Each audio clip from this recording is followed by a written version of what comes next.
Good afternoon. Welcome to this. Welcome to Action Track 3 on teachers, teaching and the teaching profession. This is the first public webcast consultation, and we are welcoming everyone who has joined online. So this is a complicated operation operated from various cities around the world. Welcome and greetings from Geneva. My name is Eilien von Noten. I'm Director of the Sectoral Policies Department in the International Labour Organization. And we are together with UNESCO, the conveners and the UN anchors of this particular Action Track 3 on teachers, teaching and the teaching profession. And this is all, of course, in preparation for the summit Transforming Education, which will be held at the end of September 2022. So this public webcast consultation brings together stakeholders, also policymakers, practitioners, educators, young people, academics, civil society, and also the private sector and media interested in transforming education. I see that the number of participants online is still growing, so we haven't quite started the substantial discussions yet, so I will just keep talking so that people can still join online for this important consultation on track number 3. Just a couple of housekeeping questions and messages for the audience. We kindly ask you to keep your audio and video off unless you are taking the floor. And at such time when you are given the floor also. We are also welcoming your introductions. When you speak, please introduce yourself, identify yourself. Also, you are invited to post questions and give your inputs by using the chat function. And I believe after 2 years of COVID, everyone is used to Zoom and team meetings. So I'm sure you are familiar with using the chat function. And also, if you want to speak, please raise your hand and we will note down your name and we will give you the floor in due course. Also, we are recording this session, as you have seen, and the recording will be available after the session and after the conversation. On the bottom right side of your screen, you will see that there's interpretation in Arabic, English, French, and Spanish. So please choose your channel along the language of your choice. And we kindly also ask you, because we are working in 4 different languages, to speak slowly to allow our fantastic team of interpreters to translate your interventions correctly. So we first would like to explain on behalf of ILO and UNESCO how these consultations work and also how this particular Action Track 3 on teachers, teaching and the teaching profession works. This action track, just like all the other action tracks, there are 5 as you perhaps know, are led by co-leads. The co-leads of this particular action tracks are the representatives of Nigeria and Romania, and you will see them later on. They will speak and moderate and chair sessions. And also the other co-lead is the International Task Force on Teachers for Education 2030. So as I said, they will all be speaking and we will have a chance to listen to them and to hear their views. All of this in order to consult you on the important work that we are doing, and that is the discussion paper that has been put online and posted. So without any further ado, I would like to first now explain that we are going to have a consultation on 2 different areas today. We will come to that in a minute, but the first objective now is to gather inputs from a wide range of stakeholders on the discussion paper for action. It is now my honor and my pleasure to first give the floor to the representative of the Nigerian government for some opening remarks. As I indicated, Nigeria is one of the co-leads and of this particular track, and I am now honored to give the floor to Professor Abubakar Adamu Rashid, who is the Executive Secretary of the National Universities Commission of Nigeria. Dr. Rashid, you have the floor. Thank you very much, Chairman. It's a privilege to have this opportunity, and on behalf of the Nigerian government, I welcome all participants as well as the organizers of this very important track. The issue of teachers, teaching, and the teaching profession is really central to the whole essence of education, the whole character, nature, or development of education across the world. Teachers, teaching, and the teaching profession reinforce this idea of centrality of teachers in the whole process of teaching. And it is very important. The document circulated is quite useful, very, very informative, looking at the context, the challenges, the opportunities, as well as others. I think there are two key areas here that concern particularly many of us from sub-Saharan Africa, the issue of the teacher motivation or lack of it, in respect of the teacher quality, the quantity of teachers. So it's very important that this document has sought to address the issue of teacher shortages across the world. In Nigeria, for example, we already have a very large gap in our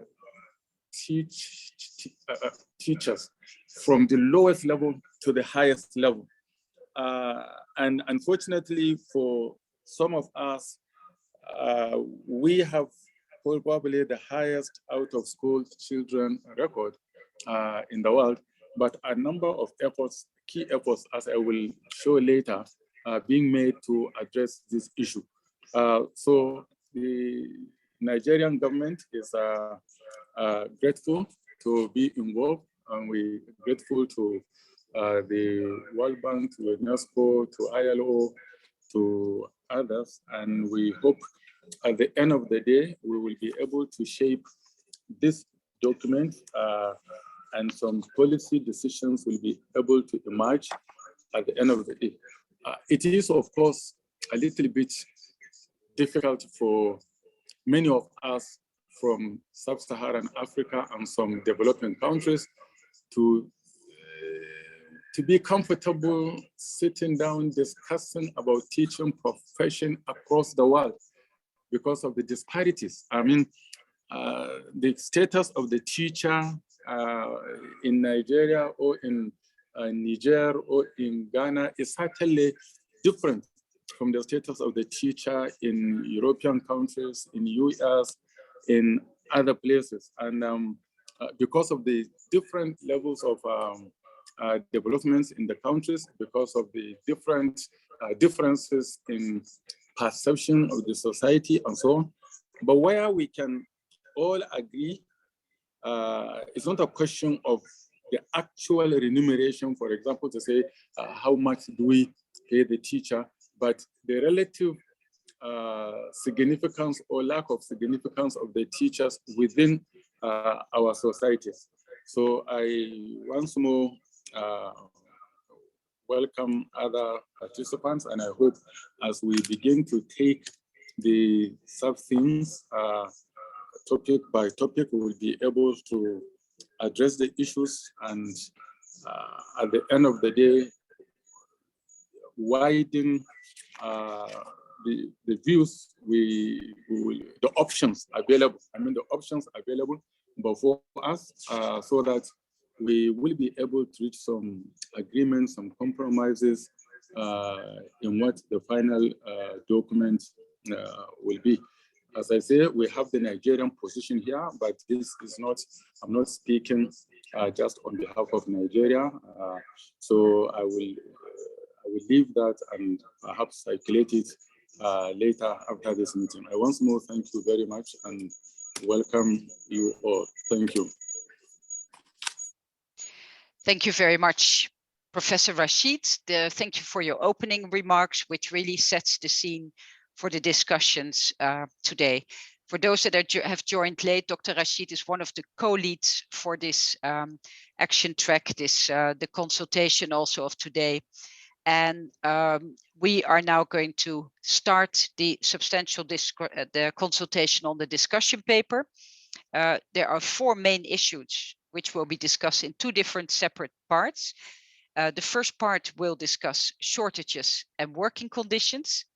And the second part of this consultation will be about teacher preparation and training and development of teacher leadership and innovation.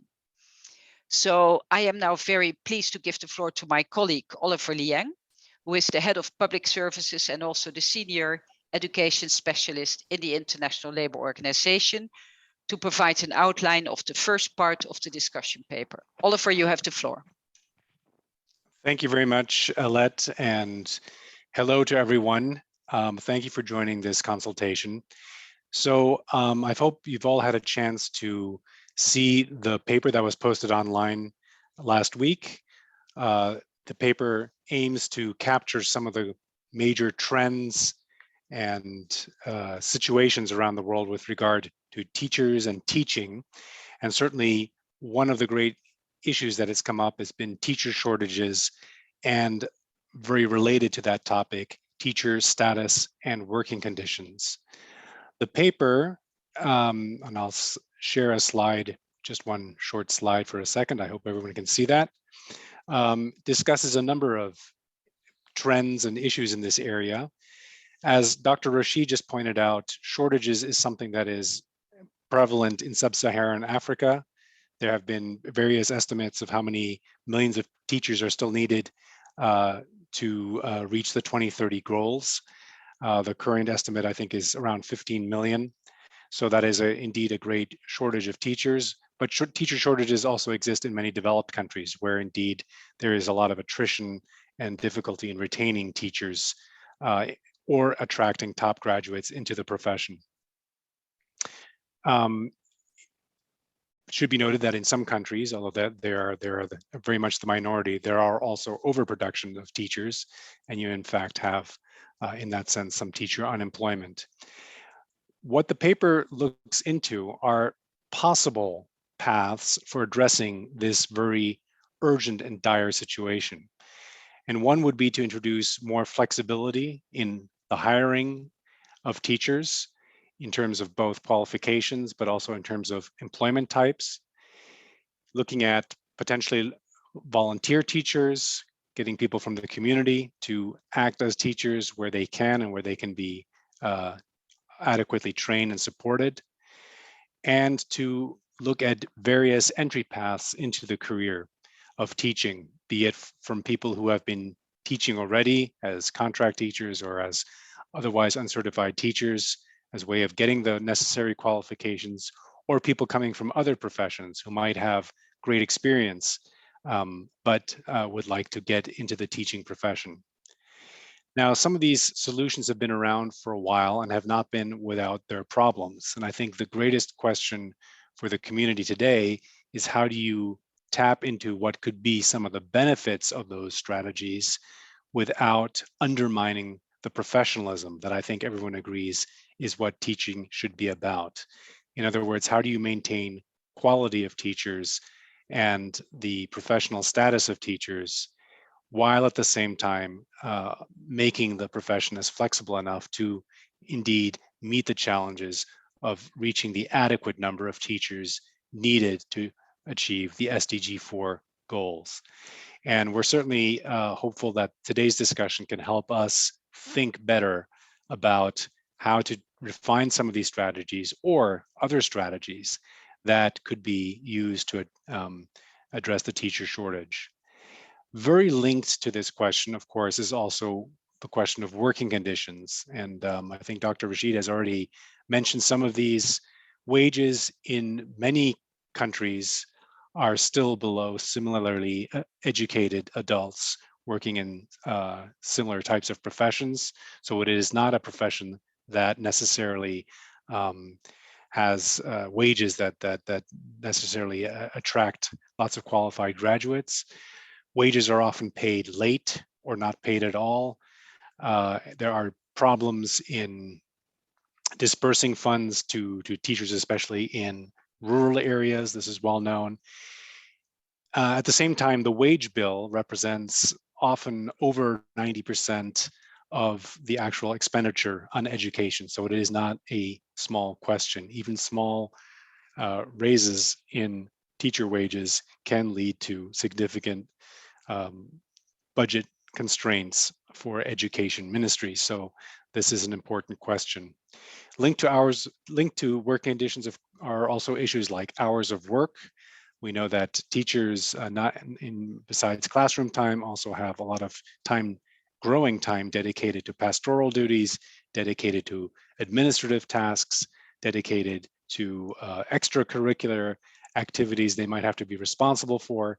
And this is taking a toll. And this has been, of course, exacerbated by COVID-19, where teachers often had to run both online and presential classes at the same time, which in essence almost doubled the workload.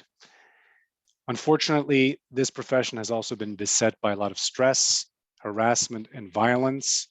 One only has to think of the story that today about a creche or an early childhood education closing because of gunfire in France, not to mention the numerous attacks on schools in conflict areas have made this profession especially prone to violence, but also coming from learners themselves or the community. So it is one that certainly has had its toll on teachers and has been one of the reasons why teachers leave the profession.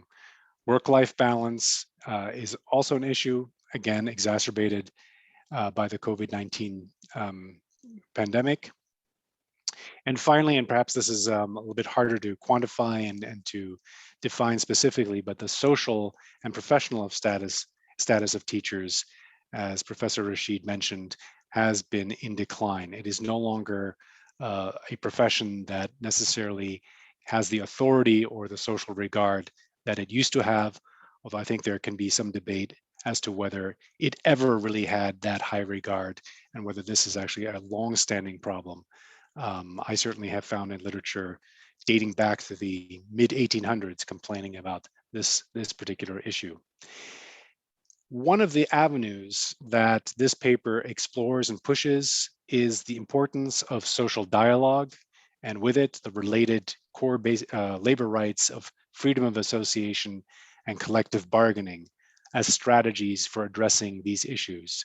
There is no one-size-fits-all solution, obviously. Many countries will have to find their own path to setting adequate working conditions and finding ways to bolster the status of teachers. But one thing I think we can recommend universally is that this be done with teachers together in dialogue.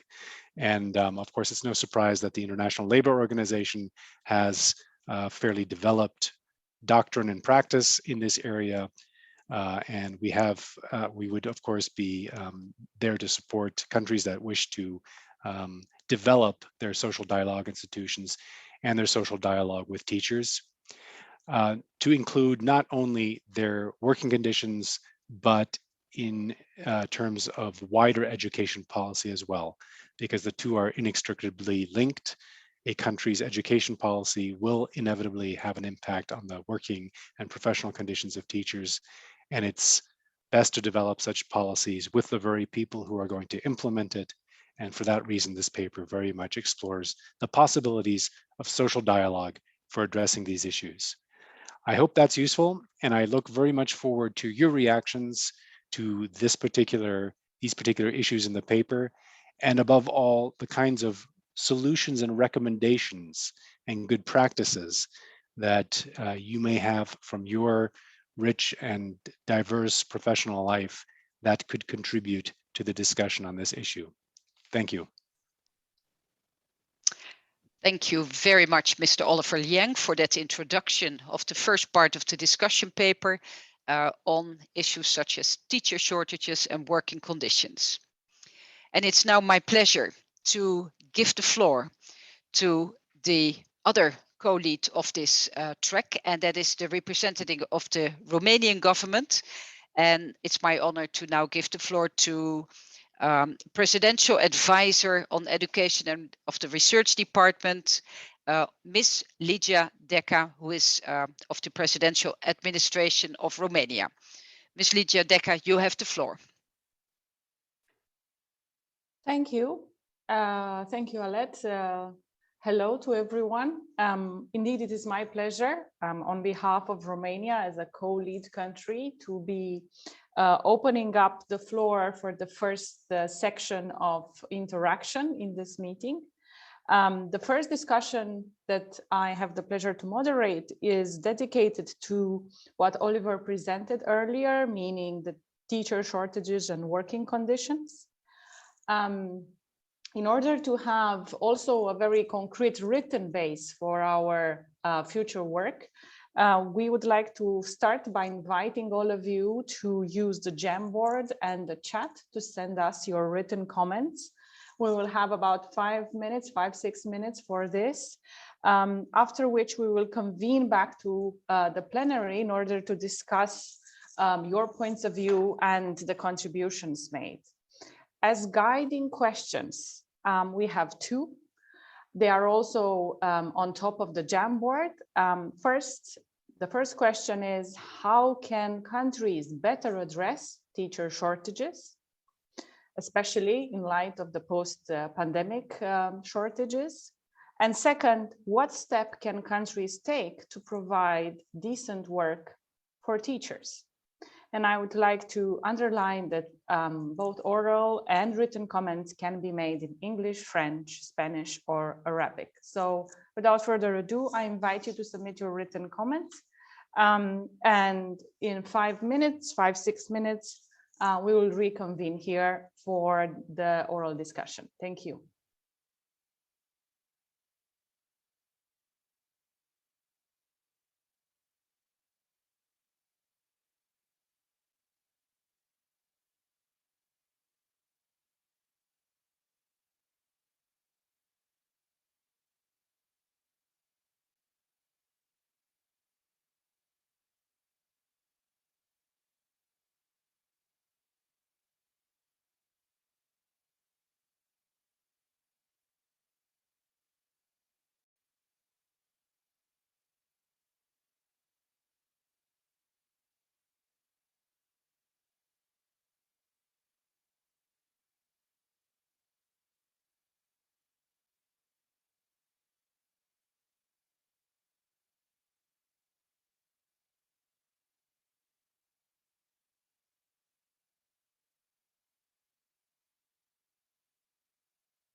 For those of you who have joined a little bit later, I would just like to remind you that we have a link in the chat indicating how to get to the Jamboard.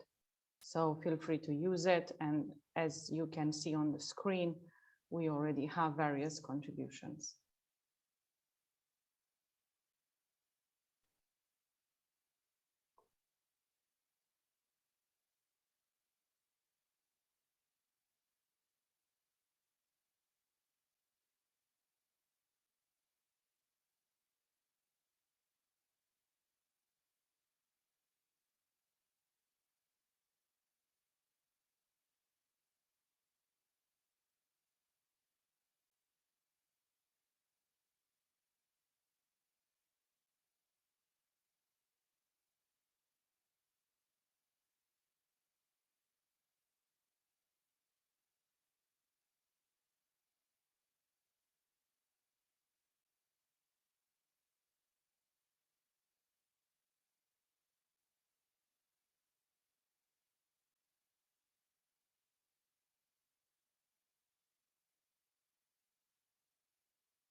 Please use both the chat function and the Jamboard. I see that there are comments saying that we have a lot of people on the Jamboard and sometimes it is difficult to load in some cases, but I think we have about 1 more minute and then of course you can continue writing, but we will also start our discussion.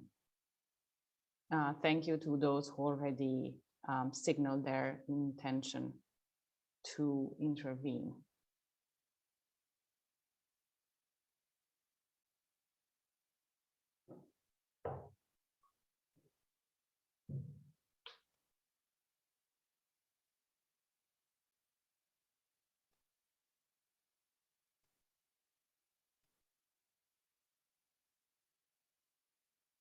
Wonderful. Thank you all very much for the very prompt feedbacks that we've received in written format. Please continue to send them. But in the meantime, I think it would be useful to start our discussion. And I would like to first invite Jennifer Ulrich from Education International, the voice of teachers globally. Jennifer, thank you for being here. I know you had a very important meeting to attend also internally, so thank you for being with us. You're welcome. Thank you very much for hosting this consultation, and thanks for allowing us to make an intervention. So I'm from Education International, which is the global federation of education unions. Thank you very much for the discussion paper. I just want to make 3 key points here today. We'll also submit some more detailed comments in writing. So first of all, I want to highlight that if we want to address teacher shortages, then first and foremost, investment in the education workforce is absolutely paramount. At the moment, austerity policies are rife, and we also see advice and limits to the public sector wage bill, which has an effect on teachers' salaries and also recruitment of teachers. We're never going to have enough teachers to achieve SDG 4 if there are limits to the public sector wage bill, which seems to be limited without any logic. It's absolutely crucial that this investment in the profession is made for teachers, but also for education support personnel, who are absolutely crucial for providing quality education. Both teachers and education support personnel work in collaboration as a team to ensure the kind of development and learning of the whole student. If young people want to go into the profession, it needs to be an attractive profession, and we need to ensure that this means that the conditions are there to enable people to want to go into the profession. So this is not just in terms of salaries, but also in terms of support for the workforce and manageable workloads as well. The teachers that we do have, we need to ensure that investment is made equitably, so ensuring that the finance is there where it's needed most, and teachers are deployed to hard to reach or disadvantaged areas as well. Secondly, I really wanted to highlight the importance of avoiding kind of potentially counterproductive short-term solutions. So we cannot have quality education systems if we are relying on volunteers or hiring teachers who are on precarious and short-term contracts. This is rife at the moment, and it seriously damages the status of the profession, and also goes against the right to decent work.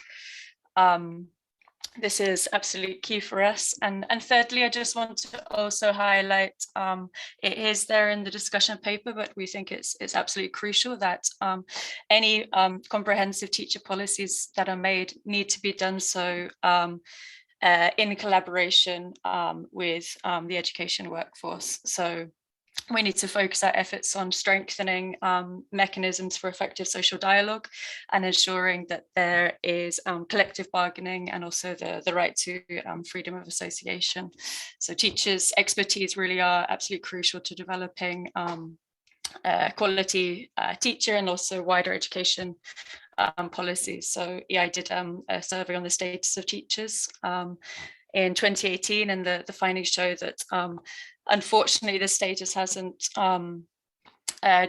significantly improved since then, and what we really need for further improvement is a kind of collaborative approach, incorporating the profession into all education decision-making processes, and having a collective method where teacher professional autonomy and expertise are respected.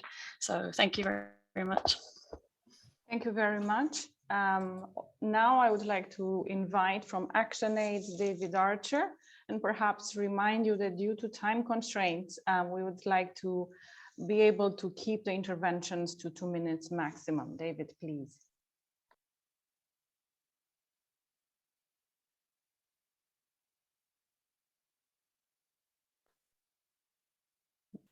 Can you hear us, David? We cannot hear you.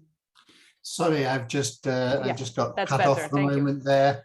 Thank you very much. Yes, I'm speaking in two capacities. One is ActionAid, and one in relation to being the convener for the for the Finance Action Track, Action Track 5 for the summit.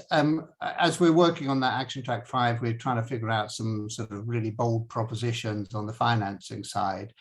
And I think there's a really strong convergence with that and some of the issues that Jennifer Ulrich raised from EI, and which I think the teacher track needs to sort of pick up on perhaps more systematically.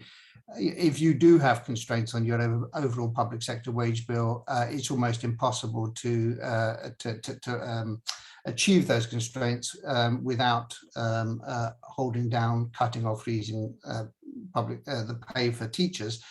And if teachers are the single largest item on most budgets, then it's very difficult to increase spending on education in a meaningful way without taking action to push back against those constraints. I'm just starting in that role as the action track on finance, starting a dialogue with the IMF on this question of what progress could be made on them moving away from the use of public sector wage bill constraints, or even actively promoting that public sector wage bills should increase as a percentage of the GDP in order to address shortages of teachers, and similarly, in fact, it's a shared reality with nurses and health personnel as well. So if we're serious about making rapid progress on the SDGs, and particularly if we're serious about making progress on education, we have to look at these systemic blocks. And I think that this is probably the one which stands out more starkly than others. And I invite colleagues on the teacher track to join me in a dialogue with the IMF about what can be done to get them to make an explicit commitment to move away from the routine use of these wage bill constraints that have done such damage to the teaching profession in so many countries. I hope that we can work together on that question, and I think on many other questions around financing for education, because when we're looking at systemic solutions, we cannot be looking at short-term aid or loans which are unpredictable, because the biggest cost for education is the recurrent costs on teachers' salaries. And if we're serious about addressing that, then we need to look for solutions that will provide sustainable financing. And that really, more than anything, means action on on tax revenues, and particularly increasing tax to GDP ratios in a progressive way, so that you have a long-term guaranteed source of finance to cover the recurrent costs of the teaching profession. Most education costs are recurrent costs, so we can't be looking at solutions to the financing side that do not recognize that reality and which do not provide guaranteed sustainable financing. So very much hopeful that we can have a continued dialogue on these questions and perhaps work together to find some systemic solutions, particularly with the IMF and also with ministries of finance in different countries. Thanks very much. Thank you so much as well. Now I would like to give the floor to Mr. Abdul Salam AlJaffy from the Arab Bureau of Education for Gulf States. Please, sir. Hello, thank you very much. I apologize for speaking Arabic, but since the possibility is available, I will speak Arabic. In the Arab region in general, we have a problem. That problem is the three aspects that the colleagues pointed out earlier. First of all, the issue of quality, the issue of financing, and the issue of lack of teachers. So I think that in our discussions, we should think about how we can bring together these three elements, because if we hire teachers who don't have the necessary qualifications, then that will not lead to achieving the targets of SDG 4, which is about quality education. Also, not having sustainable financing, not having the opportunity for this sustainable financing might lead to solving some problems short term, but that will bring other problems, and we will be in a vicious circle with many problems that recur. When we talk about quality education, I think there need to be mechanisms to attract teachers with the necessary qualifications, and we need training programs. We talk about teachers' rights, and that's extremely important, and I would like to thank the ILO for the excellent discussion we've had on this. When we talk about teachers' rights, we also have to talk about the necessary qualifications to achieve the goals in education. We have to take into account the requirements of the job market and the necessary qualifications. I think that's an important point. I would also like to thank those who talked about the need to participate in the discussions with IMF and other donors so that we can talk about comprehensive, complementary solutions. There has to be financing, there has to be quality education, and we have to solve the problem of the shortage of teachers. So we need training programs, we need to attract the right people, and we need to ensure sustainability. Thank you very much. Thank you very much as well. Now I would like to give the floor to Mr. Bakir Mahmoudi from Algeria. Mr. Mahmoudi, please.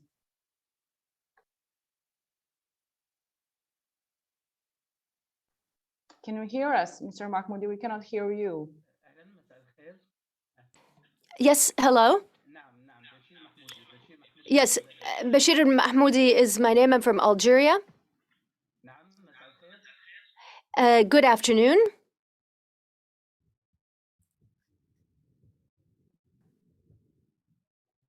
Good afternoon, sir. Please go ahead. Good afternoon. Thank you very much for organizing this meeting. Can I speak Arabic?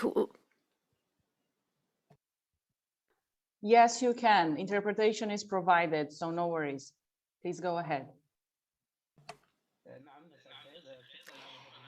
Thank you very much for this consultation. I would like to make a few comments. First of all, I would like to talk about the shortage of teachers. Is it a problem that exists in all countries or some countries? Because shortages of teachers does not constitute a big challenge in all of the countries. I also think that we could solve this problem of the shortage of teachers using technical means, and I think that we could bring that problem under control.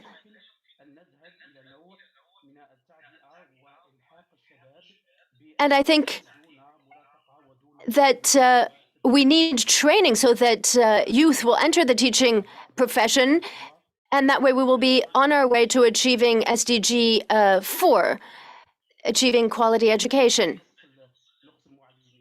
So that's when it comes to the shortage of teachers. I do not consider that it's a challenge to be found in all countries, because there's so many university graduates in most countries. Maybe that's a problem in some countries, but I think that we can bring solutions to that problem through putting in place technical plans in order to solve that problem. When it comes to education budgets, I think that's not a problem only when it comes to salaries,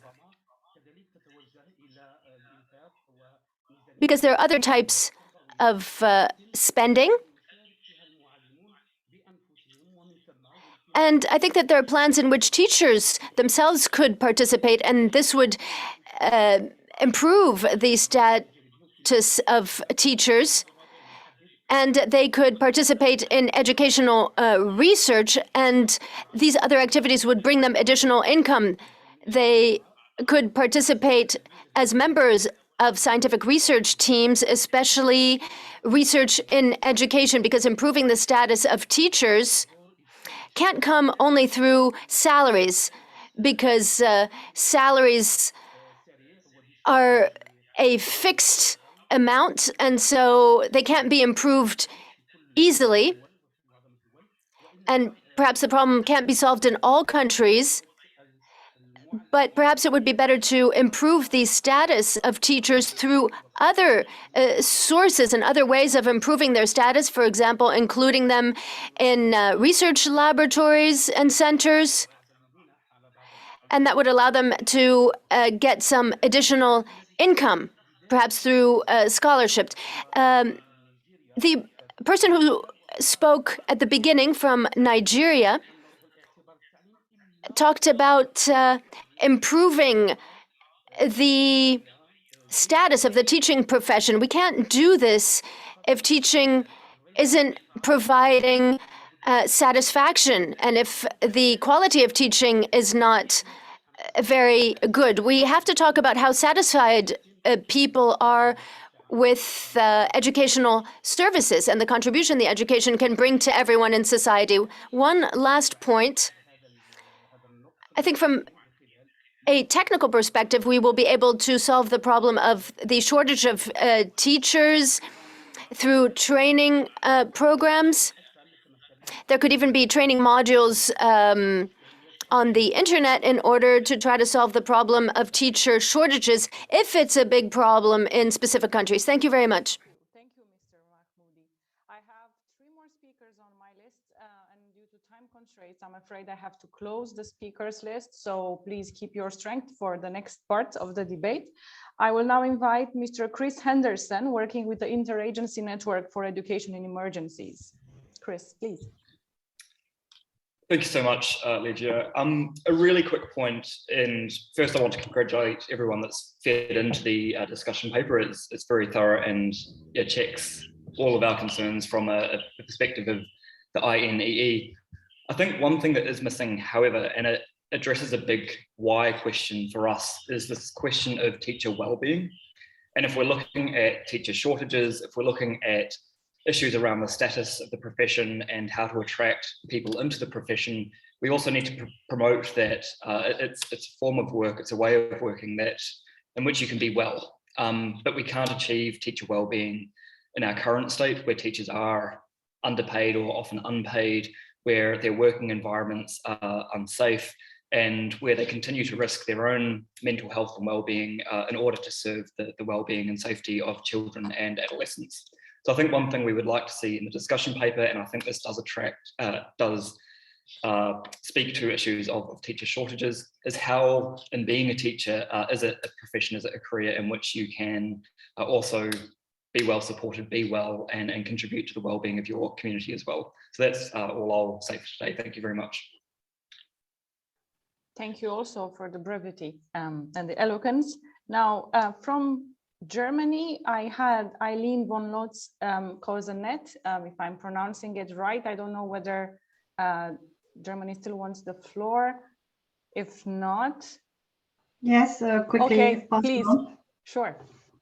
Yes, thank you. So we fully agree with the last point, which make my point even shorter. We really think that well-being is super crucial for actually the question of the attractivity of the profession, which is directly related to shortages. And for that, teacher empowerment, the subject of empowerment and recognition of the profession is really key.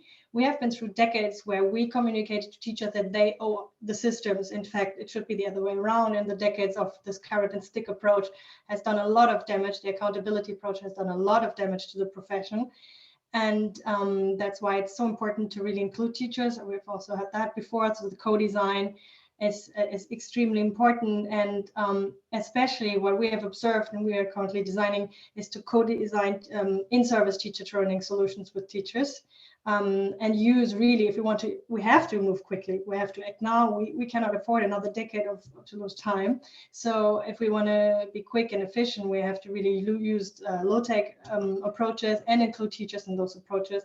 And this has actually already happened. It happened during the pandemic. Teachers showed us what works. Teachers told us what works. So we have to listen now and really work with teachers to design in-service training possibilities that are there not only to tell them, you have to improve your skills, but say here is a range of possibilities that you can actually apply hands-on and right away to really support them. And I think the empowerment motivation approach should be really highlighted. It is, but should be and must be more in the paper. Thank you. Thank you also so much. I think this goes a little bit into the next debate topic, but I'll give, that's very useful anyhow. I'll give the final word to Mrs. Cathy Antolinen from Finland. Please, Mrs. Antolinen. Thank you so much. I hope you can hear me and see me properly. So thank you so much for the chairs, Romania and Nigeria. For us, this is, of course, the topic which is of crucial importance, as in Finland, we are in a happy position of having, if not overload in the sense of teachers, but overload in the sense that there are enough and there are young people wanting to become teachers. And for us, this is very crucial. It has a lot to do with the attractiveness of the profession. So if you have an attractive profession and you have motivated, skilled, talented applicants applying for the studies in universities, then that already is a good ground to start with and to build on. Of course, this is not something which is sort of a happy position where you don't have to do anything. Of course, you have to do, and you have to continue ensuring that the profession is attractive. So for us, if you don't invest in teachers, then what do you have in terms of education and in terms of ensuring quality? You don't have much. So investing in teachers is very much the key. So, and it starts with so many issues. Of course, we are speaking later about the quality of teacher education, but you have to take into account both the working conditions as well as the high quality of teacher education. You have to take into account the continuous learning. You have to take into account support measures throughout the career. It means really starting as a young teacher in the profession, making use of mentoring mechanisms or whatever support mechanisms, tutoring, peer-to-peer learning mechanisms that you can have to provide the support for teachers. So it takes also a very crucial element is also related to the attractiveness of the profession is how you see teachers as a profession. In Finland, they are our, if not the most critical, well, I would say our most critical partner. Trade union of teachers, the teaching profession are our one single most crucial partner in whatever education reform we make. So we consult teachers and trade unions all along the way. Teachers, they're actively engaged in developing their own profession, in developing the entire learning community within the schools. So they have a lot of role in their own profession. And this for us has a lot to do with trust, professionalism, and the agency of teachers' own expertise, because they really are the experts in the classroom, as they have to be. So this is, if you allow teachers to have room to grow in their profession, if you allow them to have a freedom, of course, not limitless. We speak of autonomy, but autonomy has to be in a certain context, of course. But this brings the creativity, this brings innovation, this brings resilience in the education system. This is our key lesson also from the pandemic. So, we heard voices from Germany and from others speaking of well-being of teachers. This is another key element. If we don't look after the well-being of teachers, then we are already on a wrong track. But to conclude, it starts with investments. Thank you. Thank you very much. This has been a very intense session with a lot of wonderful contributions, both in written form and verbally. Thank you all so much. I think this first part of the debate was crucial in order to understand how we can better address teacher shortages, especially in this difficult context, and also how do we manage as countries to attract good graduates, good people into the teaching profession, and also retain and motivate and support them. Thank you all very much. And I will give back the word to Alette while thanking you for this honor of moderating the session. Thank you so much, Ligia. This really was a great session. And as Ligia has said, we will take note of all of your comments and we will see how we include them in the discussion paper, but very fruitful indeed. And we will try to summarize a bit later on.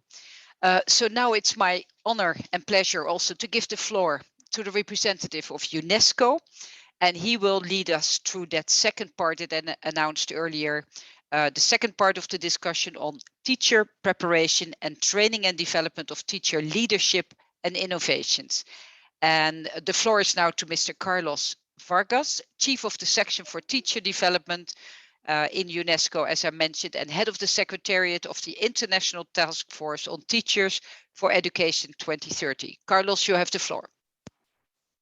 Thank you very much, Alette. And let me begin by welcoming again participants who have been joining recently, and to wish them a good morning, good afternoon, and good evening. We have participants from different regions, and we're very happy to open this second part of the consultation to discuss, as Alette said, issues that were already, because they are interrelated, spoken of in the first part. So basically, we would like to focus the second part on the consultation on the other two issues that have to do, that were present in the discussion paper and that have to do with teacher professional development, with the possibility of leadership, and also with the possibility of innovation in the teaching profession.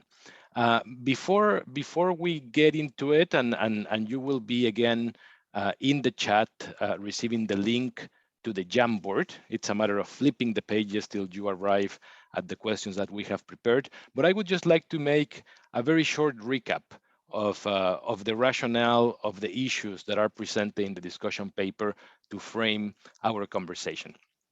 As you will have seen in the discussion paper, we basically recollect how in the past decade we have witnessed a transformation of teacher initial education and professional development from a central course-based path to one that recognizes the knowledge that teachers produce in the classroom. The Futures of Education report proposes a new social contract for education, and this includes shifts in the social construction of teachers, in the social standing of the profession, so that measures to support them are coherent with the importance that we attach to teaching. The discussion paper highlights as well a need to confer more autonomy and decision-making power to teachers so that they may be able, allowed and supported to innovate and to lead the transformation of education systems. Now, for this to happen, we need to transform teacher education and continuous professional development, beginning with the curriculum, including hidden curriculum and school practices that install or perpetuate gender bias, bigotry, and discrimination, so that education remains really inclusive and equitable. This also entails the transformation of pedagogies, as we saw in the report as well of the Futures of Education, of promoting pedagogies for cooperation, for collaboration, and for solidarity instead of individual competition. But this also calls for the transformation of policies and the governance of education systems.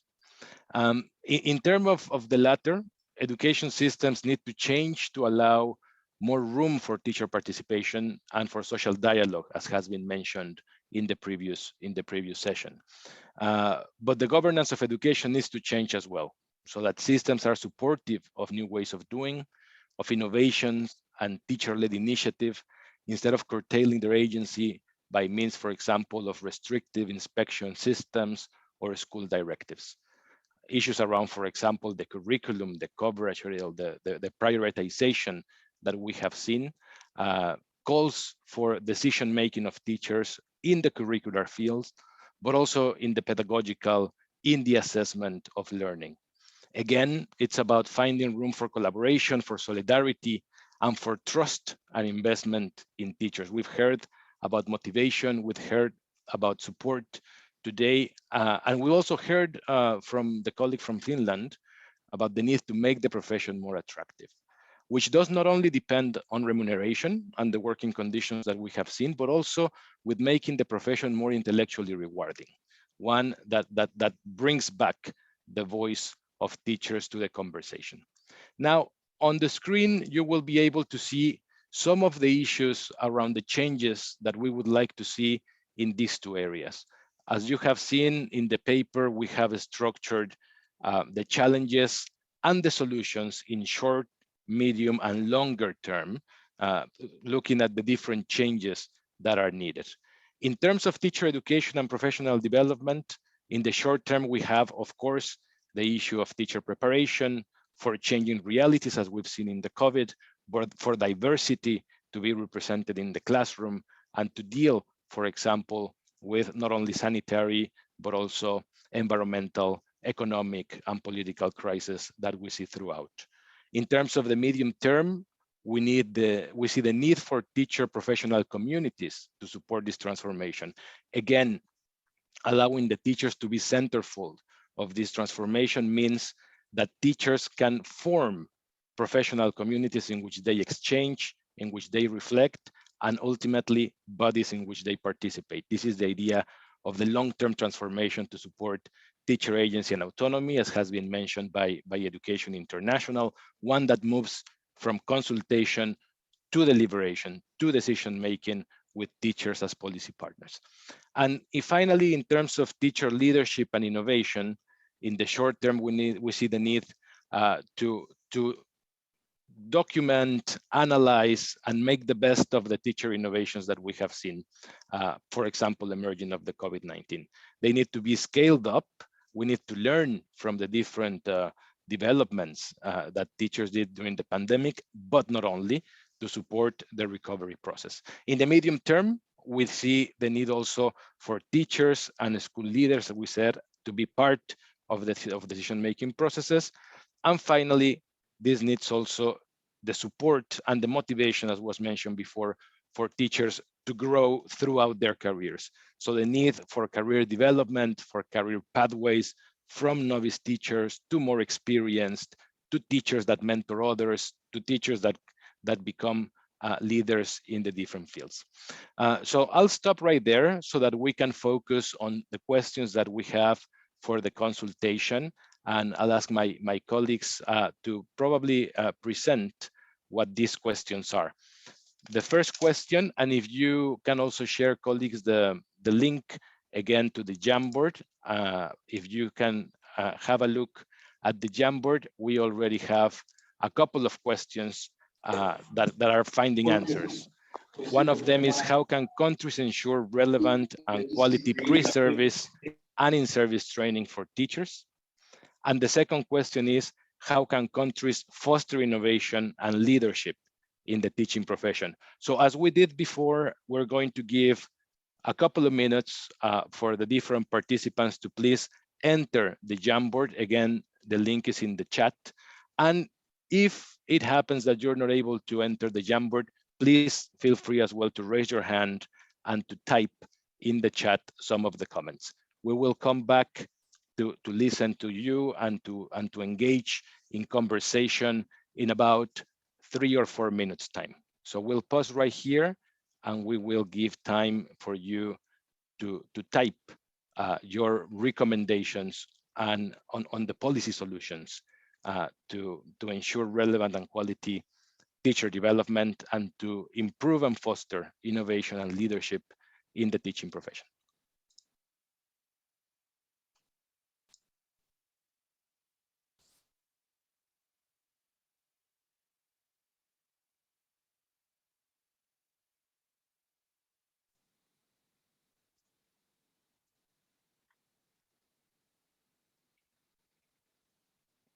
While colleagues are answering the Jamboard, I would like to call on participants also to raise your hands so that we can give you the floor. We'd love to hear from member states and representatives of government, of civil society, of academia, of the CEART. I know we have colleagues from the committee of the joint ILO UNESCO committee of experts on the recommendations of the teaching profession. So please, I see comments as well as probably not that the Jamboard might be jammed. So it has a lot of participants, which we're very happy for. Please, Samira and colleagues, you can enter your comments in the chat as well.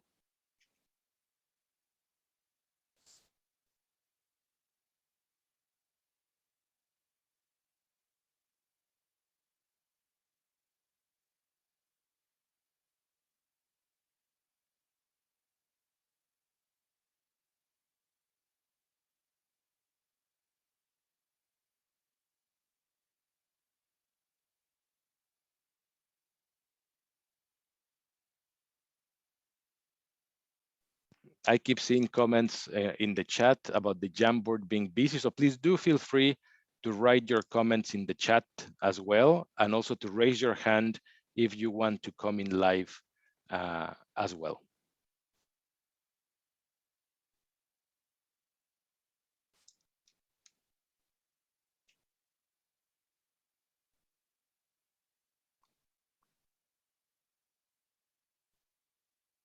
And again, we are encouraging participants to raise your hands as well, so that we can establish an order for giving you the floor.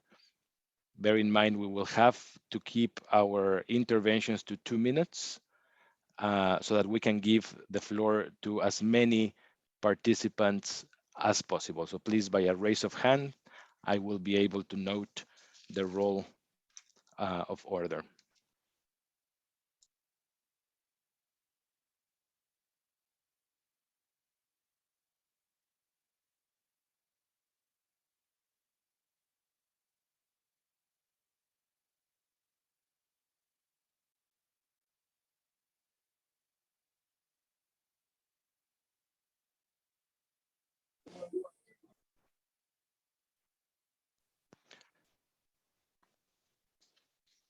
Very good. I think as colleagues continue and participants continue to type in the chat and also on the Jamboard, we can start looking at what are some of the most prominent issues around teacher education and leadership. So there are several comments in the Jamboard that speak of the need for inclusive education, so that there might be the representation of diversity of society in the classroom. We hear, we read the diversity of role models with teachers, female teachers, teachers with disabilities, special needs, and others, and also teacher training to respond to learning losses, supporting those who've fallen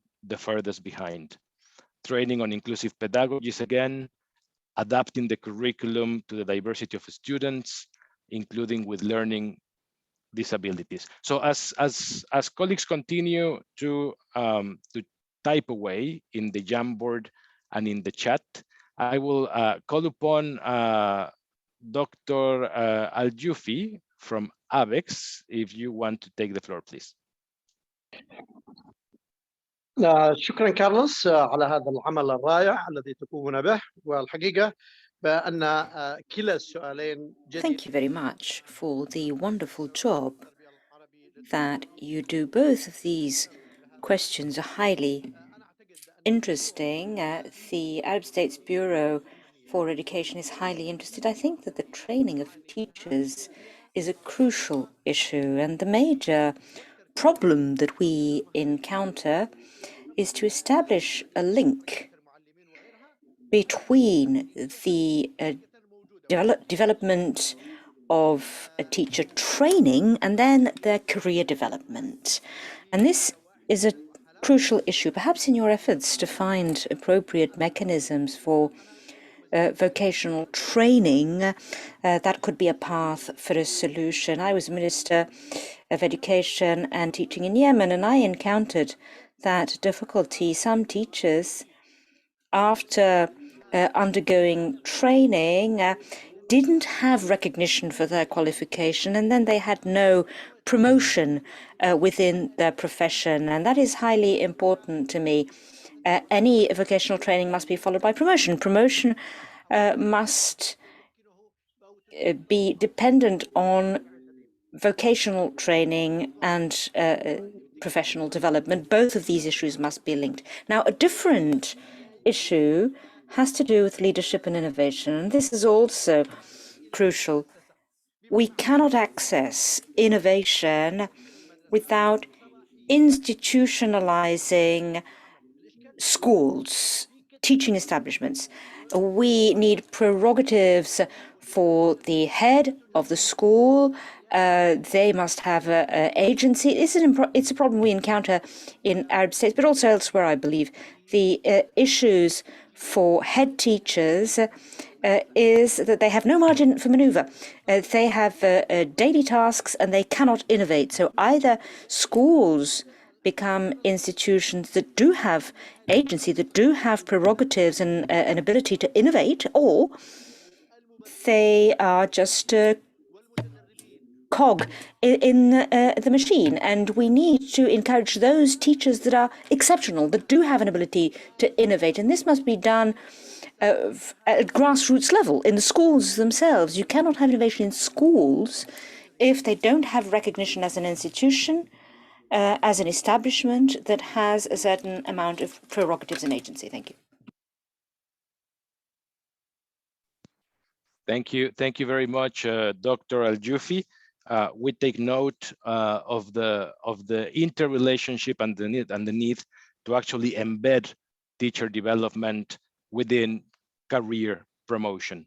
The issue again of how higher qualification, how progression leads to better remuneration, to more responsibility areas within education is something that is important. Sometimes that is a deterrent for the qualification of teachers, the fact that new positions and new responsibilities need to come up with higher compensation. So thank you very much for that, Dr.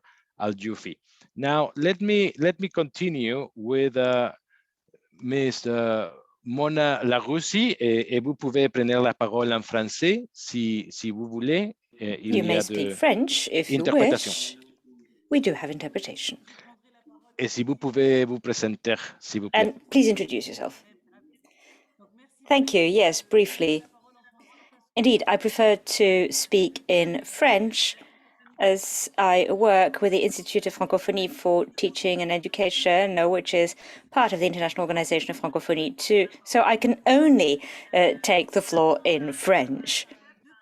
Now, we have a couple of programs that are looking into the issue of teacher training and entrepreneurship and leadership of teachers.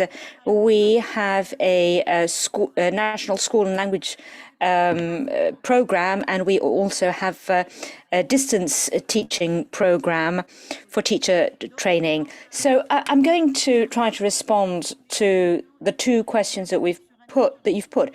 We work with teachers and ministries jointly, and we contextualize our approach. That is to say that resources must correspond to the needs of the country in the context of the country concerned.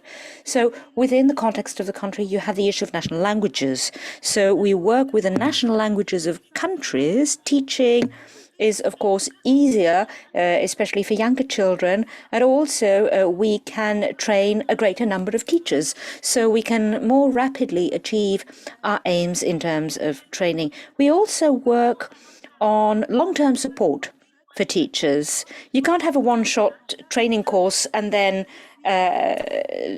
leave him to manage on his own. So you need to have a continuity throughout the training program.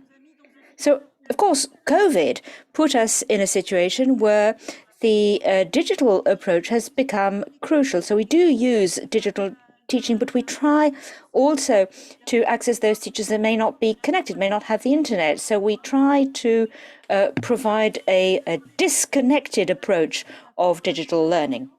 So that is for teacher training. We've also seen remarks on the chat with initial training, and we also need to work on continuity to go through to ongoing training, lifelong learning, so that teachers can also have support throughout. And to conclude, because I know I only have 2 minutes, we also have the issue of leadership. We also train through the IFADIM program, we train head teachers in management and team management, and also program organizations, and giving greater agency to teachers. That is to say that the head teacher must know entrepreneurship and really lead the entire show with the teachers. Thank you. Merci beaucoup, Madame.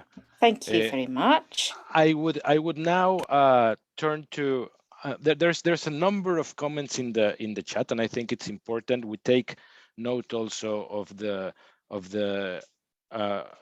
OIF, la Organización de la Francophonie, around the importance of contextualizing, including linguistically, teacher development as one of the issues that is most needed. Let me now give the floor to Mahra AlJaffy. If you can introduce yourself and please very briefly share your views.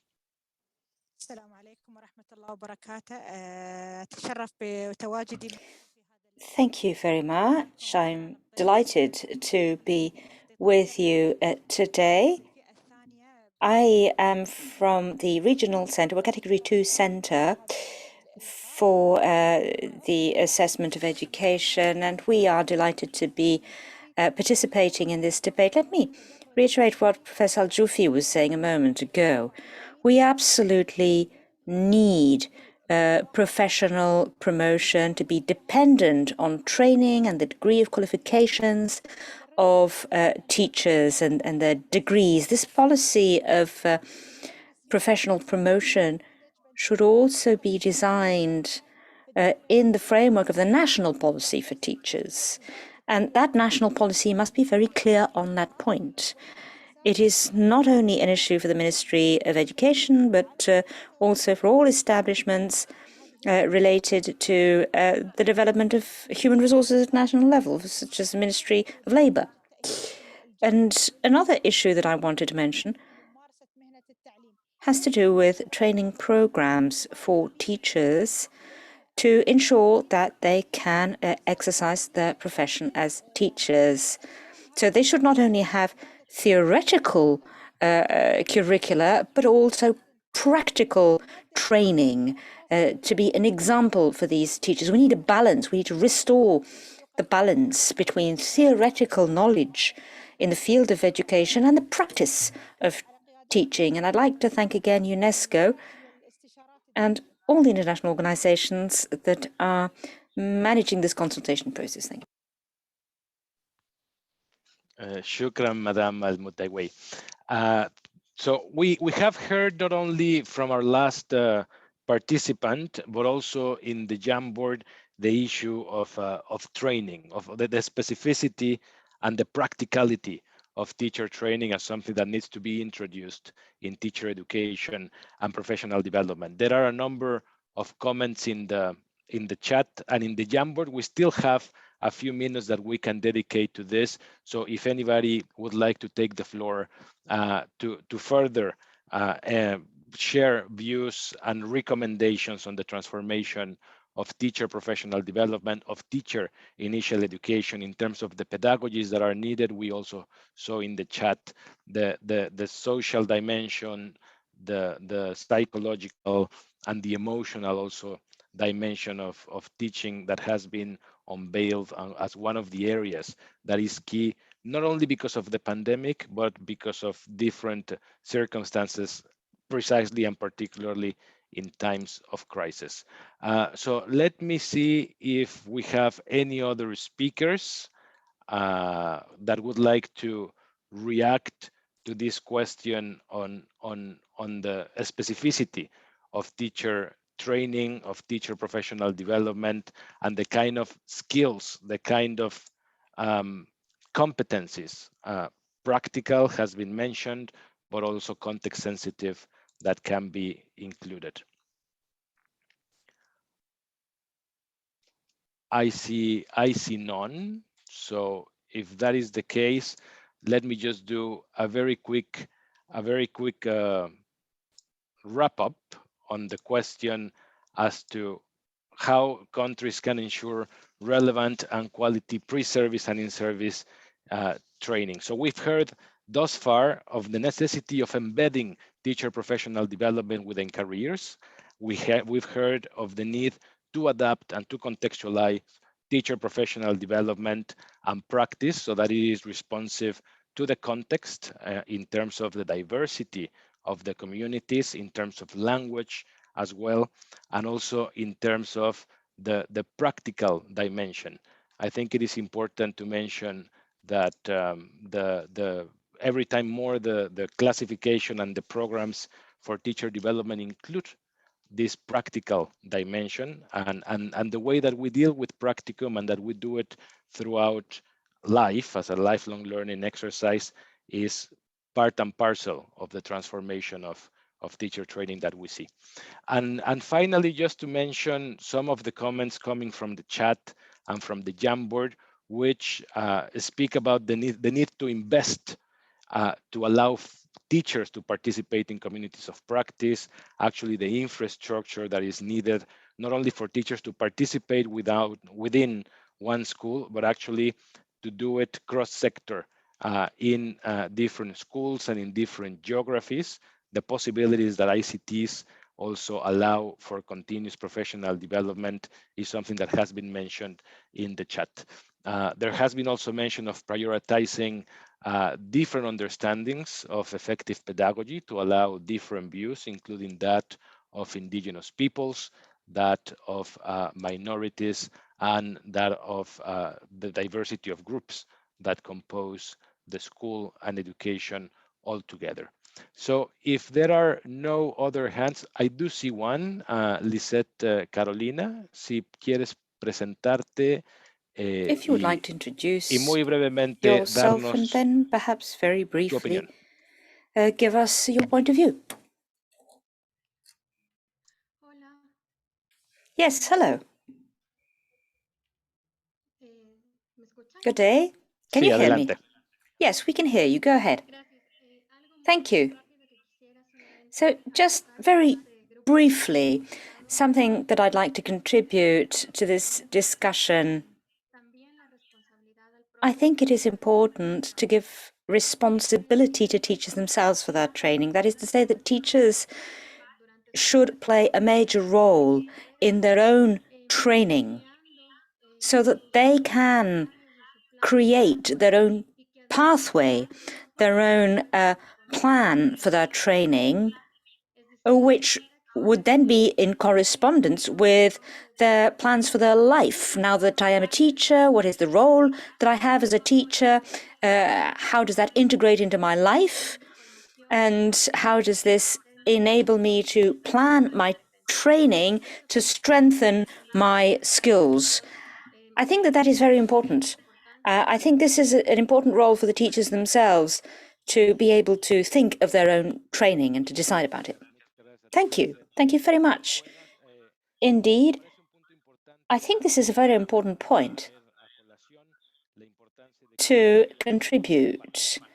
That is, teachers should themselves participate in the design of their own training courses, but also how that integrates into other aspects of their lives, their social lives, and the lives of communities. For instance, balancing work time with preparation time. This was also mentioned at the previous session, the weight of administrative tasks that weigh on the teacher and takes time away from teaching and support for students. And just to thank everybody for their contributions. We have taken note of the chat, of the Jamboard, and of course of the speakers who have shared their views, and we will be including and integrating into the discussion papers these issues that have been raised. So with that, I thank you very much again for your participation, and I pass the floor to my colleague Alette to guide us through the next session. Thank you so much, Carlos, and really thank you to all participants. You have contributed quite a bit to the discussion. I think we are having some trouble keeping track and keeping up with all your excellent contributions. Just allow me to quickly, in a few sentences, recap what we have heard thus far. So particularly first on the teacher shortages, I think the word invest was mentioned most on the Jamboard, but also in your interventions. Invest in the education workforce, promote decent work, stop teacher wage bill shortages and constraints. And this doesn't apply only to teachers, but also to non-teaching staff, which is a very important notion which should be taken seriously. So also improve the working conditions, the status of the teachers. We have seen the word living wage on the Jamboard, which is quite close to our heart. Involve teachers in decision making on their own work, on the promotion of decent work. Work on teachers' well-being. And this is an element that I would just particularly like to highlight. Indeed, we will look at how we can include those elements in the discussion paper.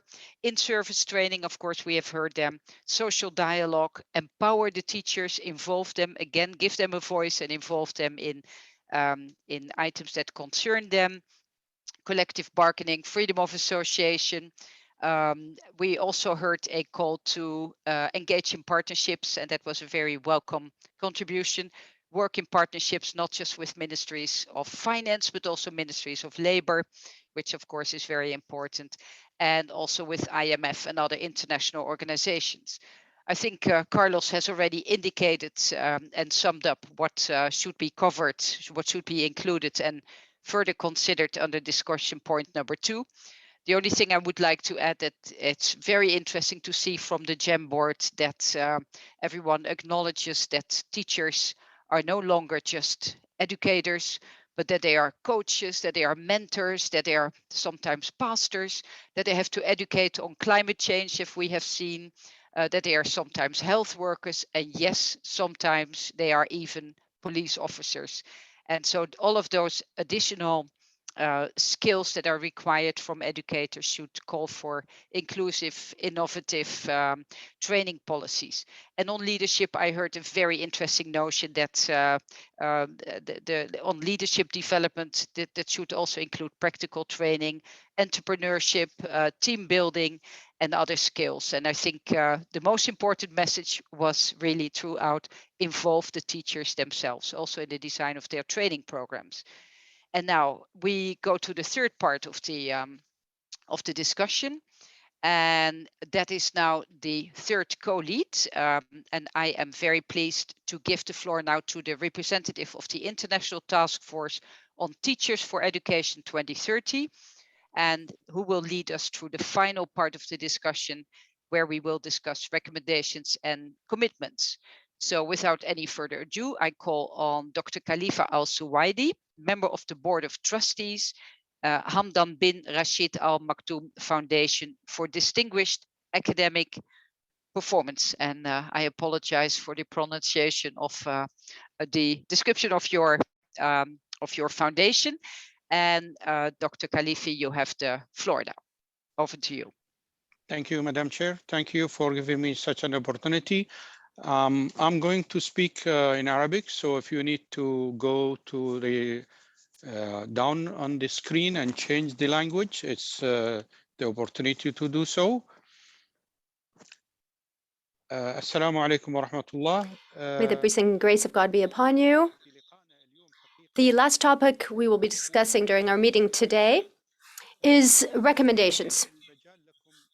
Before I give you the opportunity to talk about the general recommendations, I would like to give you an idea about the summit meeting, because some people may not know that much about it. It will be held in mid-September in New York, we hope, and it will be attended by the leaders of the world. So we need and want recommendations that are suited to that are suited to the fact that it will be attended by world leaders in the field of education. Before the summit takes place in New York, there will be a meeting of ministers of education, which will be held here at UNESCO in Paris. And that meeting will be held towards the end of June.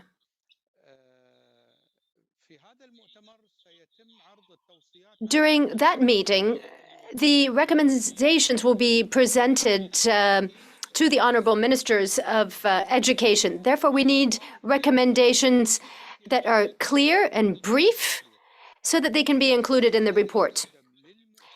The report, which will be presented to both meetings, the meeting and the summit, is almost finished. But I would like to draw your attention to the fact that there are 3 committees that are working together to prepare this report. There is a committee that is specialized in financial matters, another in distance learning or smart learning, and there are 3 other committees. And if you would like more information about the Education Summit, you can look on the official UN website or UNESCO's official website or the website of the International Task Force on Teachers, and you will find information about all of the topics which will be discussed and the work of the task forces that I just mentioned. We represent the 3rd topic, and I am honored to work as part of the committee which is concentrating on the 3rd axis, which is extremely important because it is related to the teacher. The teacher is the one who's closest to the students. So what important recommendations would we like to bring to the attention of the leaders of the world, and before we bring them, to the ministers of education and teaching?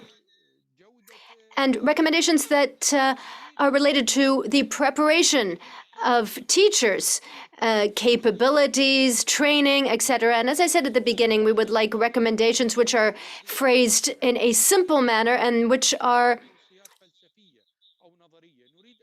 can easily be implemented. We don't want recommendations of a philosophical nature. We want to present recommendations which are concrete and can be implemented and that have an international dimension. So we don't want recommendations related to a specific country or a specific segment of society. We want recommendations that the world can agree to and that can be adopted by the entire world. So in less than a half hour, there is an opportunity presented to all of you. You can use the language you want to use, but the condition is that you present recommendations, short recommendations, and that can be easily implemented. Those are the 2 main conditions for the presentation of recommendations. I will stop talking soon so that we can listen to all of the recommendations. You can present your recommendations on the Jamboard with these yellow Post-its. You can also write them in the chat. You can write your brief recommendations. And now you can also raise your hands, and I will give you the opportunity to participate directly. So there are 3 ways to participate. You can raise your hand to participate orally directly. You can write your recommendations in the chat, and you can write on the Jamboard. You can present your recommendations that way. If time runs out, I would like to draw your attention to the following. When it comes to the chat and also the Jamboard, they will remain active. So at any time after this meeting, you can add your recommendations. And there is an excellent team working here at UNESCO, which will read all of your recommendations and which will include them in the report, the final report, which will be presented to the honorable ministers of education in their preparatory meeting, which will be held at the end of June here at UNESCO. And those same recommendations will also be presented to the leaders of the world at the Transforming Education Summit, which will be held at the headquarters of the United Nations in New York in mid-September next. You now have the floor. So anyone who would like to participate orally, please raise your hands. I see Bashir Mahmoudi. And I apologize if I did not pronounce your name correctly, says the speaker. You have the floor, sir. Thank you very much. Good afternoon. I have 3 very brief recommendations. The sound is cutting out, says the interpreter. Prepare a joint document on education to achieve sustainable development. Wonderful. Your second recommendation, please? So prepare a joint document on education for sustainable development. The sound is not audible, says the interpreter. Recommendation 2, create a training international platform to improve the performance of teachers. Recommendation 3.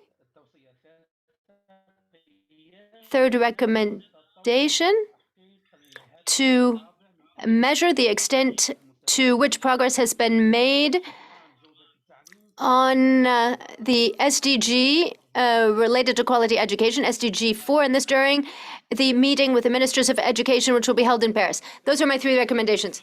Thank you very much. I'm Mr. Mahmoudi from Algeria. Thank you. I will now give an opportunity to Mr. David Archer to take the floor. And if I mispronounce your name, I do apologize. No problems at all. Look, I think one of the interesting areas will be about how can we make sure that over the coming months and as we build up to Paris and then to the New York meeting, that we try to harmonize recommendations between the teacher track and the finance track, because I think there's so many interdependencies and connections here. And so we need to start sort of fine-tuning some of the way in which the recommendations on finance relate to strengthening the teaching profession, address teacher shortages, and improve the pay and condition of teachers. So I think it would be really good for us to work together on recommendations. 2 very obvious areas. One is on the trying to sort of make a breakthrough on the use of public sector wage bill constraints by the IMF and by most ministries of finance. Can we really try to get some bold commitments from the IMF and others to move away from such things and to actually boldly reference the need to address teacher shortages in every stage of their discussions at country level with ministries of finance. I think there's a real opportunity there, and that's one of the ways in which we make a really big systemic breakthrough. I think the second area is around the sort of routine advice around how do you boldly and progressively expand tax to GDP ratios so that there's a longer term recurrent base of financing for the teaching profession between now and 2030. There are a number of other recommendations that we're beginning to shape in the finance track, which would also, I believe, be relevant. And so I hope that we can have a sustained discussion between us on these questions in the coming months. And I do urge anybody who's been on this call to join the Finance Action Track consultation call, which was advertised originally for the 26th of May, is actually happening on the 31st of May. I believe that if we can have a strong representation of people who are coming from the perspective of the teaching profession in that space, that will be really valuable. So look forward to seeing you all again, hopefully on the 31st of May. And we will continue to work behind the scenes to make sure that we're harmonizing recommendations in the coming period. Thank you. Thanks, David. بكل تأكيد قبل المؤتمر الذي Yes, of course. Before the meeting, which will be held in Paris, there will be continuous meetings between the various subcommittees. And there will be 2 days devoted to meetings with the ministers of education here in Paris, but there will be 1 day devoted to discussions for the 5 subcommittees so that they can coordinate roles, if you will. I'll give the floor now to Dr. Salam. You have the floor, sir. Hello, doctor. Thank you very much. I will be as brief as possible. I would like to present a number of recommendations, the most important of which is to guarantee sustainable financing for teachers through the relevant and suitable regional and international institutions. And then I have a side comment, which is the reduction of debt for poor countries so that they may be able to increase salaries. So some debt relief in exchange for raising the wages of teachers. My next recommendations is recognition of teachers. It's extremely important. And there has to be an exchange of teachers between the various regions. And there should be a mechanism put in place for the recognition of their qualifications to do these exchanges. And also to engage in coordination at the international level. Thank you very much. Thank you very much. Dr. Abdul Salam gave us an opportunity to maybe discuss putting in place international standards, which all of the institutions specialized in the training of teachers could agree upon. These standards would make it easier for teachers to move between countries if there is a need for that.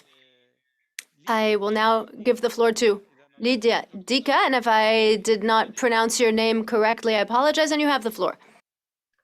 Thank you, Professor Khalifa. You've pronounced it very well, no worries. Just a few ideas on the recommendations. Firstly, I think we should dedicate a special recommendation to those wishing to enter the teaching profession. The debutantes, the young people, the people who decide after some years in their careers to become teachers. I think we need to highlight their importance, also due to the teacher shortages, but also due to the fact that they might need special help. They might need mentorship, they might need a diverse experience in various environments that they might be exposed to while in the teaching career, and they will need mentorship and also a decent pay. We shouldn't have the distance between highly qualified teachers and debutantes too high, because then it becomes not very attractive to become a teacher. I would also emphasize the need to have a parity of esteem between different teaching categories. In many countries, teachers who teach in early education, for example, are considered less in a sort of hierarchical disciplinary way than those teaching the high school, for example. And all studies show that for kids of younger age, you need highly qualified teachers. And in fact, their role is essential if you look at the effect of early education on each child. So perhaps just underline the need for parity of esteem when it comes to different types of teachers. And also, of course, I think we need to devise a way to monitor globally the way in which teachers are involved in decision-making when it comes to educational policies in all UNESCO member countries. And I think this could perhaps become part of the new social contract that we are anyway talking about in the document. Thank you so much. Thank you very much. I will give the floor to Huwaida, then Chris, and then Mahra. Huwaida, you have the floor. The interpreter cannot hear the speaker because there are various speakers. Huwaida, says the speaker, we can't hear you because there are other people speaking.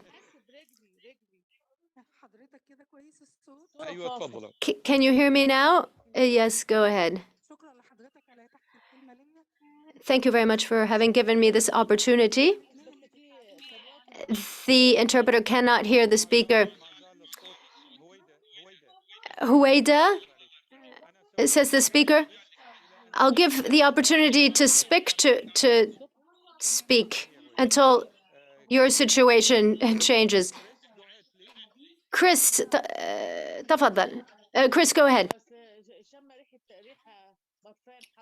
Shukran, Dr. Swaidi. I want to make a very brief point on the importance of refugee teachers in particular. على الأرض. Give me a minute please. في ناس مشغلين الميكروفون اعتقدوا يتكلمون عن الطبخ فما علينا. Some people have their microphones on and they're talking about cooking, says the speaker.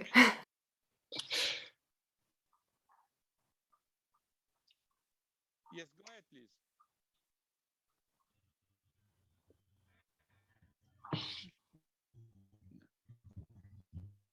Okay, can I go ahead now? Yes, please. Okay, wonderful.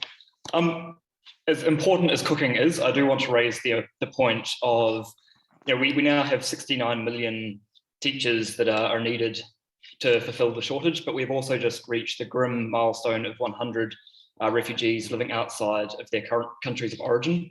And so I want to emphasize the importance of education systems globally, recognizing the qualifications, the certifications of refugee teachers in particular, not only allowing them the opportunity to work and to regain some of their dignity, but also addressing that massive teacher shortage. So I just really want to make the recommendation to be able to recognize certifications and qualifications across borders, particularly in refugee hosting contexts. Thank you. شكرا لك يا سيدي. نحن نريد توصيات مثل. Thank you very much.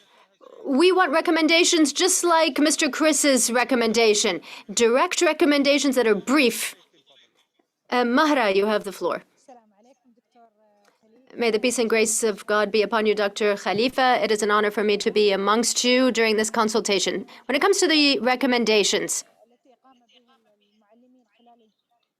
I think that after the role teachers played, the speaker is no longer heard. Mahra, we can't hear you anymore. Mahra? We can't hear you. Can you hear me now? Yes, go ahead. So first of all, doctor, I would like to talk about psychological support and well-being and an excellent environment for teachers to link policies related to teachers to national policies related to the development of human capital in every country, obviously based on the conditions and strategies of each country. Thank you very much. Huwaida, go ahead.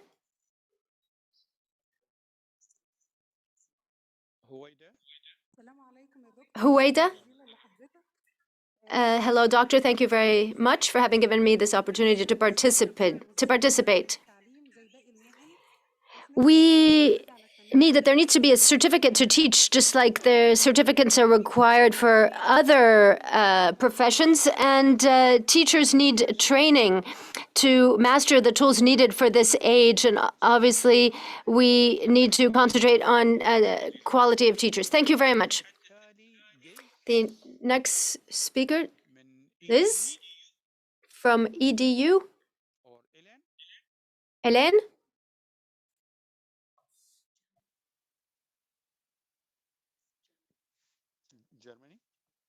Germany? من ألمانيا? From Germany?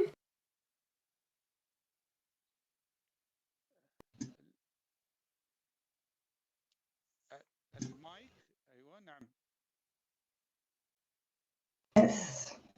Yeah, now it should work. Thank you. So yes, as a concrete policy recommendation, we think we should support member states to put into place massive in-service teacher training that allows teachers to acquire the foundational and 21st century skills.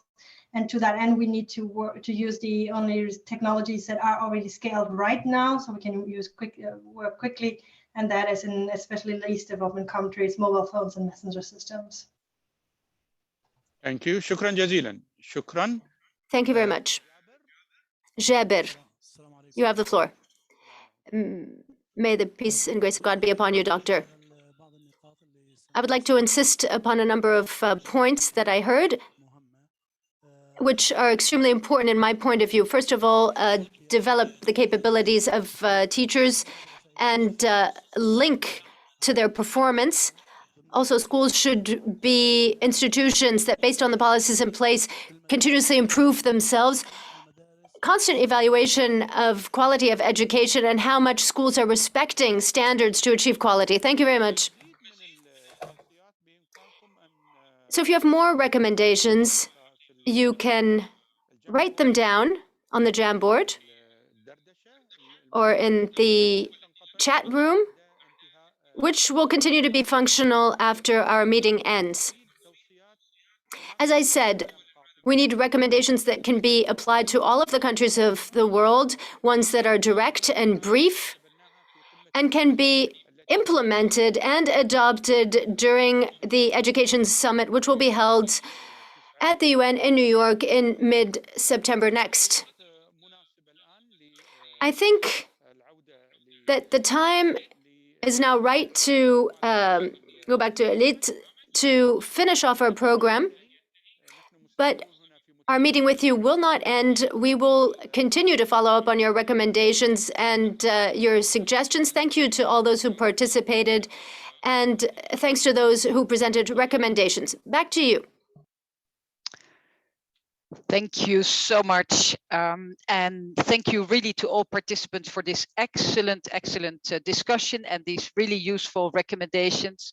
As we said earlier, we will study them closely, and we will make sure that we take up your points to the extent possible in the discussion paper.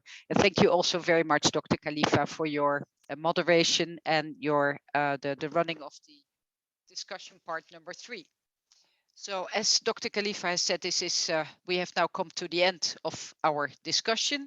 I first would like to, before we close the session, would like to give the floor to Valerie for some housekeeping and some next steps. Valerie, you have the floor. Thank you, Alette. I think I can speak now. Thank you very much, Alette. Yeah, I have a few announcements for you. So first of all, as the speakers have mentioned, the Jamboard will remain open for a few days.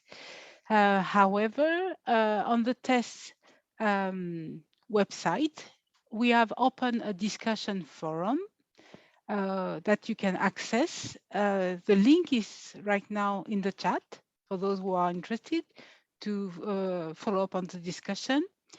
If you have specific comments on the discussion paper, you can send us your written inputs until the 27th of May.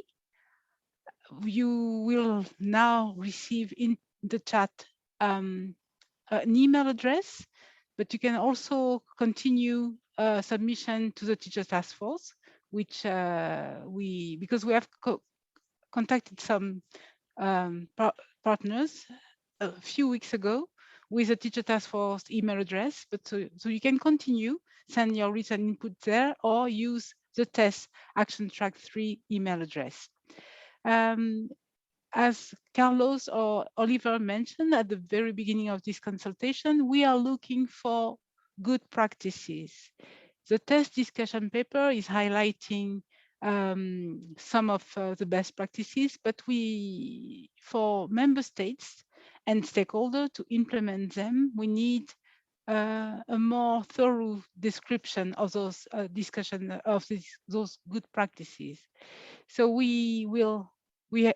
right now in the chat, you have the email address where you the form where you can put information on the good practices that you know. And so please submit your good practices. You have criteria for selecting those best practices. Another thing that we are aiming to do for Action Track 3 is to set up a group of stakeholders who are interested in vetting the good practices that will appear on the TESS webpage. If you are interested in participating in that vetting group, please send us your application, just an email saying that you are interested in sitting in this vetting group. You have the TESS Action Track 3 email, which is tess83@unesco.org. In addition to that, we are pleased to inform you that TESS Knowledge Hub has been set up You have the address in the link in the chat. The Knowledge Hub is really the place where you will have regular information on the progress of the action track 3, but also the other action tracks, where you will have information also on the pre-summit. So please go there for any information that you are looking for. Lastly, today was the first open consultation on action track 3. The next consultation will take place on the 40th of June from 3 to 5 a.m. European time, Central European time. You will be receiving further information in the coming days, but in any case, all information will be posted on the TESS Knowledge Hub for Action Track 3. Over. And lastly, in the chat, I will post a few information for Twitter. And that's it. Thank you, Eilien. Bye. Thank you very much, Valerie. There was just a question about whether the recording will be made available. And yes, that is going to happen. So we can respond to that positively. Just to recap again, we have now come to the end of this very, very productive and informative consultation session. Important dates to remember is we have decided to extend the deadline for the receipt of comments to the discussion paper until 27 May, close of business. So you have a few more days to contribute in writing, but also in the Jamboard to the discussion paper. We also would like you to submit good practices, as Valerie has just set out. And most importantly, also the next consultation session is on 14 June. I repeat, 14 June from 3 to 5 Central Eastern time, European time.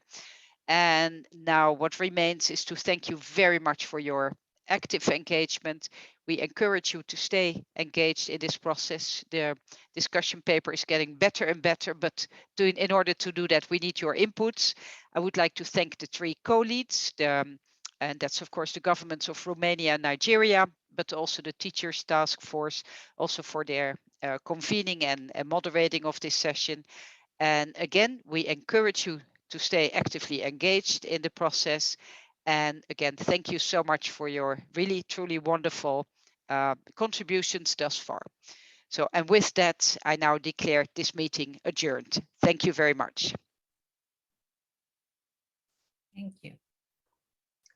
Thank you very much, Alet. See you all. Thank you, colleagues. Thank you, colleagues. Thank you, colleagues. Thank you. Thank you very much. Thank you.